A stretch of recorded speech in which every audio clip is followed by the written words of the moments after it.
Welcome to Tracing Your Family Roots. I'm Chuck Mason, and with me today is my co-host, Janelle Blue, and also with us is her husband, Mike Brownell, and his cousin from Finland, Juho Nieminen. Welcome. So, Mike, tell us, what kind of facts and information did you have about your grandmother that you were working with when you got started researching? Well, first I want to welcome Juho, my cousin from Finland, who is here along with his wife Tanya and son Otto. Juho was very instrumental in connecting us to our Finnish family more than 22 years ago. Thank you, Mike. Glad to be here. This is a picture of my grandmother, Emma Rislaw. She was a sister to Juho's great-grandmother. She died in Washington State when I was about 5, so I didn't know her very well. But I remember visiting her farm with my dad. We were never close, but I remember the farm and very little about her as a person. I knew that her name was Emma Appelgren, but it wasn't until 40 years later that I discovered a document showing that she was from Finland. That intrigued me, so I began to research. Somehow I had the idea that her maiden name was Rislaw. I knew she had met my grandfather while he was in Portland, Oregon in 1902, and they married and moved to Washington State. My dad was about 8 years old when my grandfather abandoned Emma. Then she married her Swedish neighbor, Oscar Appelgren, who was a bachelor about 17 years older. I don't recall ever meeting him, but I remember the name. I regret not paying better attention when my dad tried to tell me about his mother, but I was little and other things took precedence. Well, I think that's true for all of us. So this was, about 1995, and back then we didn't have a whole lot of online databases and things that we have today to help us connect. So how did you get started? Well, the first step was to connect with the Finnish-related organizations. I joined the Finlandia Foundation, which was formed to promote Finnish culture in North America through scholarships and local chapter activities. Also, because we live in Washington, D.C., my wife and I took advantage of exhibits and programs at the Finnish Embassy, including a 2-day program which was offered. It was timely, as we had already decided to take a vacation in Finland. Those organizations provided some contacts and research advice, as well as instruction about the Finnish culture. And if I can just put a plug in for those kinds of organizations, whether you're researching Finland or Sweden or Brazil, there are many organizations that are around that you can Google, and they would be ones that would be interested in that same country or ethnicity that you are, and so by all means contact them, because they're going to help you find the repositories that will lead you to some answers that you might not be able to have otherwise. So Mike, what happened then when what was the next step? Well, I contacted the Institute of Migration in Finland. That's an organization that maintains records of immigrants, passport records, passenger lists, and other references to help people find their Finnish ancestors.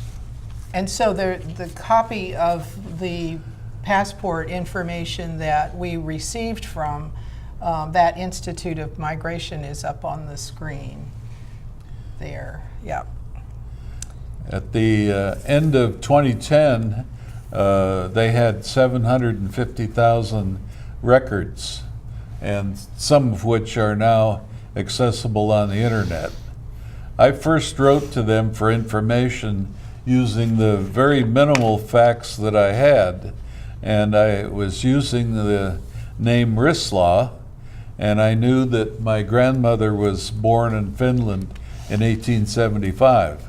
And were you successful in finding anything, or did you have the negative problem come up? Well, not at first, because I had incomplete names, and Emma had changed her name upon coming to America, and the records all showed her Finnish name, and so it was difficult to find. However, the Institute of Migration was a big help, because they knew that the Rislakius family was from Isokero, Finland, and that helped me get started. And I wrote several letters back and forth to the Institute of Migration, and finally got a copy of her passport. And I think what's important is that the immigration, the Institute of Immigration said that we don't really have any Rislaws at all. So that then led them to what would that name likely be, and there were a bunch of Rislakius that were in Isokuro, and so then they were able to find Justina, and then suggested to Mike that he begin to do research on that name and see what happened. Well, and that's a problem that we often face with ancestors coming over from other countries. They get here and they decide they want to fit in. They Americanize their name, and you know, if you don't know there's the change, you're really stuck. So, you know, back in 1996, digital records were just really starting to become available. You know, were you able to get birth records and other records for her? Or? Well, luckily, the Institute of Migration referred me to the Lutheran Church in Isokuro, where all of the old records were kept. That's the official religion in Finland, and the church had records back to the 14th century, so that was very helpful. And I got a copy of her birth certificate, which is here on the screen, and the next problem was getting it translated, because I really didn't know what I had. And so I sent the birth certificate to the college here in the U.S. and got it translated. You know, that's one of the problems that we do have with records from foreign countries. And fortunately today we do have things on the internet where you can go and sometimes find translations, or if you're lucky, you know somebody that speaks the language. So what about immigration records? Did you search for her in a passenger list? Before we answer that, Sure. Can I interject something? Sure. If we go back to that the birth record, the exhibit, you'll notice that that's a transcript. For those genealogists out there, that wouldn't be an original document. Right. That would be a transcript. And so that would be that someone had looked at the original and then transcribed it. And we did actually go to the church. We did see the original register at some point. I didn't make an exhibit because you can't really, wasn't a very good photograph, but just point in fact. The other thing that's really great about this record is that it not only lists the birth of Justina, but it also says who her father was and her mother and their birth dates. So we really hit the jackpot on that one. Now, I'm sorry, I interrupted you. But I was asking about ships records. Well, then I went to the Ellis Island database and looked through one list of names after another, and couldn't find an Emma Rislaw, but I kept trying. And after about 20 tries and using the Ellis Island suggested alternative spellings, I finally found the ship's record for Emma. And we do have an exhibit with the ship's record on it, and that'll come up in a minute. Just while we're waiting for that exhibit, I want to make a note on the database. The Ellis Island database, there we go. It includes not only Ellis Island, but also there were other places. Ellis Island didn't open until 1892, so those records prior to Ellis Island are also in that database, and then afterwards too. There was the old custom house because Ellis Island was destroyed by a fire at one point and there was an interruption. So when you go to the Ellis Island, if you're lucky enough to actually find your person, even though they're probably in there somewhere, just note that it doesn't necessarily mean that they actually went to the physical location of Ellis Island. They might have gone to something else. Well, and that's one of the things that people mistakenly think that Ellis Island was always there, and it really wasn't. It was in New York. The customs house there was the place for people to come in to New York for many years before. So having this information, as well as some other research that I did, I want to put up a spreadsheet that I did, which correlates everything. And in a genealogical proof standard says that you need to get the information and then by all means correlate it to make sure that you still have a reasonable representation of an individual, a unique individual. So in this case, it's really hard for you perhaps to see all of the detail on there. But I literally not only listed the documents that we've just talked about, but I found all of the census that I could, all of the city directories, and that helped me then look at the ages that were there and follow her journey through the whole thing. There were also some instances where the father's name was there. They're never quite consistent, but they're close enough so that we could then determine that, yes, this is the unique individual Emma Rislaw, who was born in 1875 in Finland, in Isukuru, and she was the daughter of Johann Gustaf and Helen Telviti, and so forth. So this is a really important step to take to make sure that the Finnish person that we were given the name is the same person that was in the United States. Okay, so there were other. Was she the only person who came to Finland or from Finland to the United States, or were there others? You can tell us a little bit about that part of the family. Well, looking at the ship record over there, so at least to me it seems, of course I cannot confirm it, but it seems like there were 3-4 Finnish girls traveling at the same time, so they would be traveling together, and they all went to Oregon. It is a bit strange though.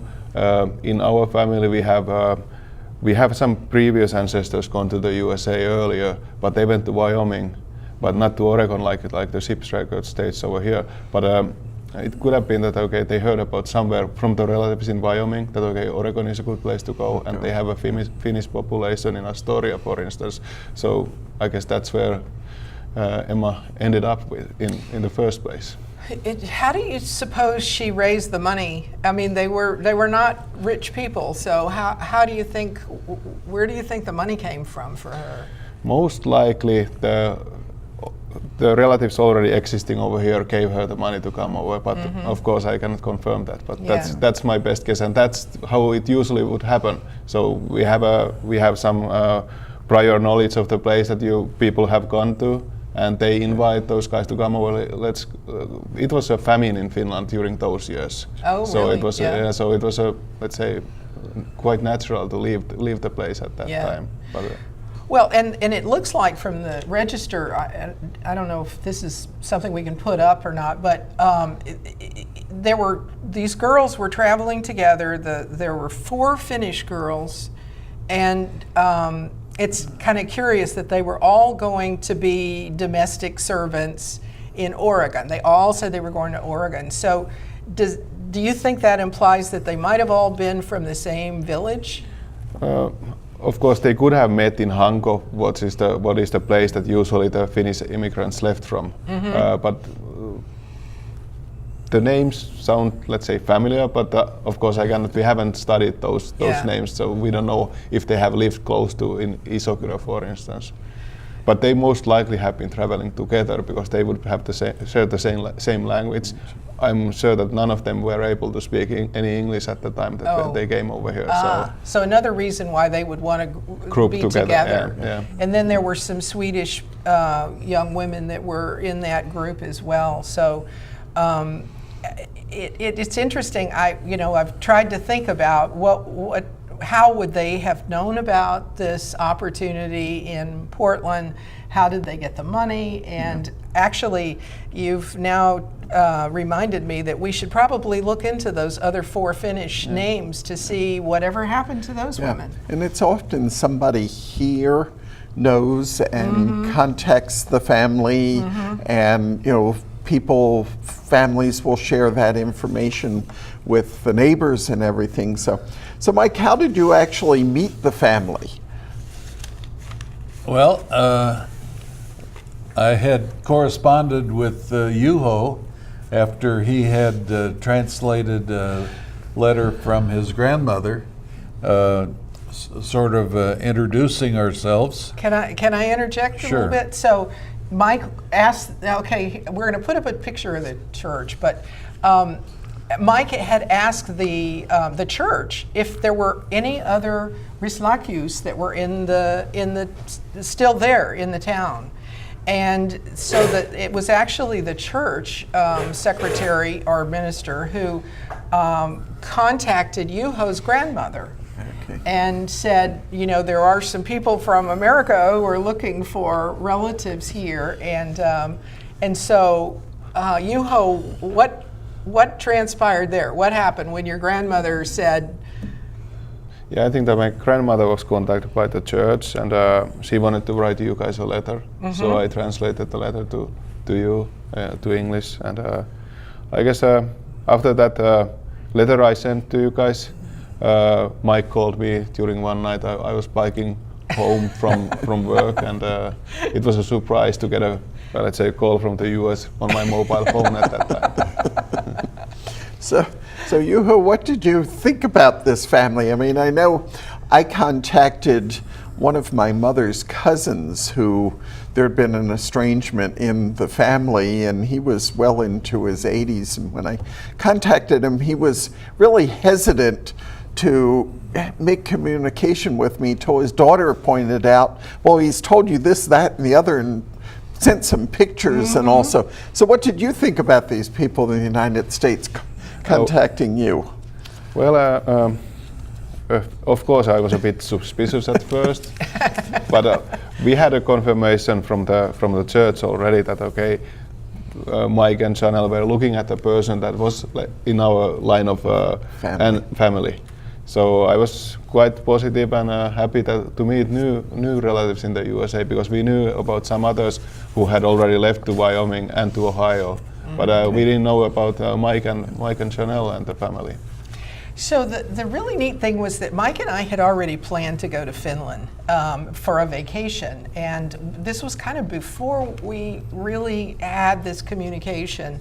But once we then got some information and we knew there were relatives there that we wanted to meet, we talked a little bit about our planned itinerary and found out that the old church, and we have a picture of the old church, this church is only open once a year because it's so old. It started actually in the 14th century. This building is probably maybe 3 centuries later, but still it's now kind of a museum. It's only open one Sunday of the year, and then they have a festival, and that happened to be the Sunday that we were available to go there. And so Juho said, this is great because now you can meet many of the other relatives. And so when Mike and I drove up, there were like 30 people from the Rislakius family that were sort of there waiting for us. We felt like celebrities when we first came. And Mike, the best thing Mike did was to take that long family tree document, which you're going to see in a minute, and spread it out in the churchyard there and let people take a look at where we fit into the family and where they fit into the family. And that was, I think that helped to allay any fears that, we were imposters in some way. And that, by the way, yeah. So, and here we are. This is a picture we're going to show you now.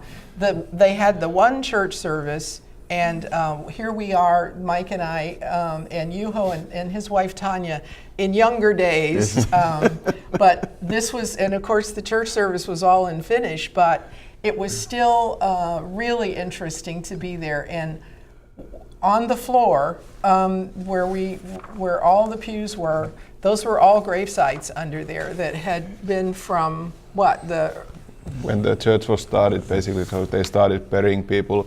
Let's say those that are worthy people under the floor of the church. And that I think is quite common throughout Europe. Because I know going to England and Scotland in the churches there's often the graves under the church. Yeah. Yeah, so that was really exciting to be able to be there, and thank goodness Juho was right by our side because we didn't speak any Finnish, of course, and so he served as a translator patiently for that whole day, which, there was a festival afterwards. Tell us about the festival. Well, the festival is like a old fair from the 1800s, so they are selling handmade stuff over there, and stuff that would have been sold in the 1800s also.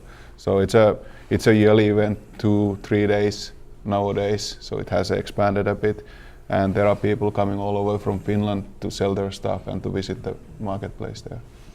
So that gave us a chance to really visit with a lot of people and to see some of the crafts that had been going on for a long time.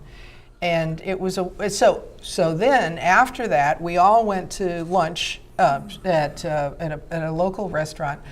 And so by that point we had really become acquainted with all the different lines of the family, and I didn't bring a family tree because it would be way too long for this, but after lunch then we began to get invitations to everyone's home, and I think we went to 4 different homes, and we have a picture here that's coming up of where we're sitting at grandmother Elsa. That's Juho's grandmother. I think we're either sitting at her home or the home of one of her daughters, and we're exchanging, they're showing us pictures of all the different pictures that we have of people that are mentioned on the family tree, and it really pulled everything together. I guess the most compelling thing about the correlation that I can think of is that when we went to Juho's mother's house, she had a picture of Justina Emilia Rislakius, and it was the same picture that we had at home from his father's collection. This is a picture of later on. I think this may have been on our second visit. We were at Juho's mother's house, and we had put the family tree up, taped it up on the wall so everybody could sort of look at that and make corrections and additions and so forth. And it was just a wonderful way to start a dialogue of everyththing. So, Juho, what did the family think about all that? Well, as said, some were suspicious in the beginning, but everything turned out to be great.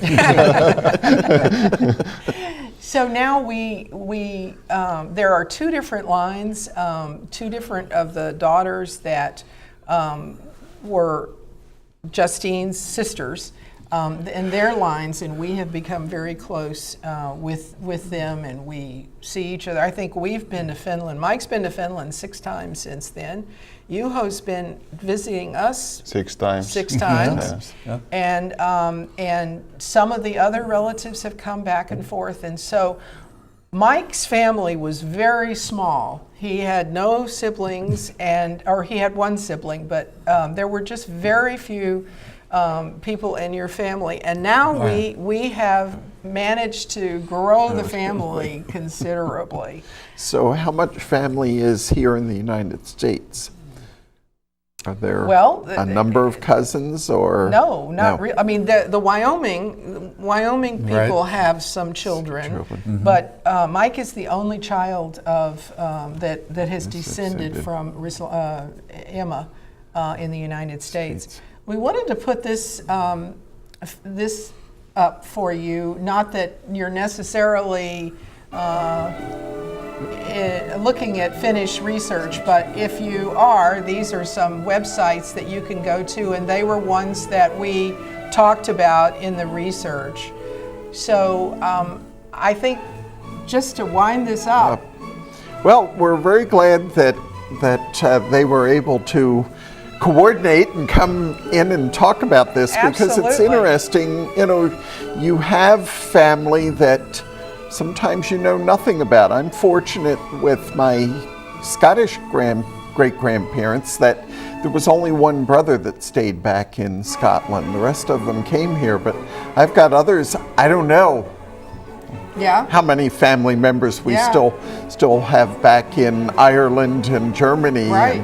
So yeah, I think we were so fortunate to be able to reacquaint with all of our Rislakius family in Finland. And so thank you so much, Juho, for being here. Thank you. Yeah. It's been a pleasure.